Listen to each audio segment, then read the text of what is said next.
talking about this research outside of academia, out with companies and schools, the very first thing they said to never do is to start your talk with a graph. The very first thing I wanted to do is start my talk with a graph. This graph looks boring, but this graph is the reason that I get excited and wake up every morning. And this graph doesn't even mean anything. It's fake data. What we found is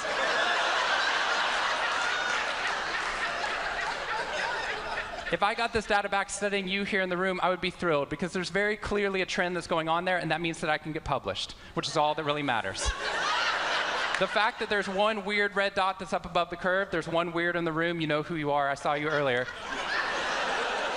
That's no problem. That's no problem, as most of you know, because I can just delete that dot. I can delete that dot because that's clearly a measurement error, and we know that's a measurement error because it's messing up my data. So one of the very first things that we teach people in economics and statistics and business and psychology courses is how, in a statistically valid way, do we eliminate the weirdos? How do we eliminate the outliers?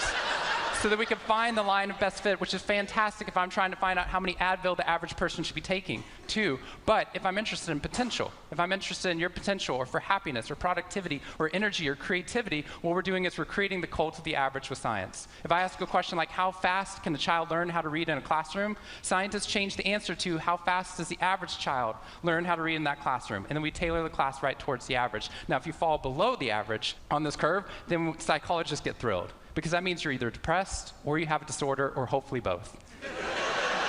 We're hoping for both, because our business model is if you come into a therapy session with one problem, we want to make sure you leave knowing you have 10. So you'll keep coming back over and over again.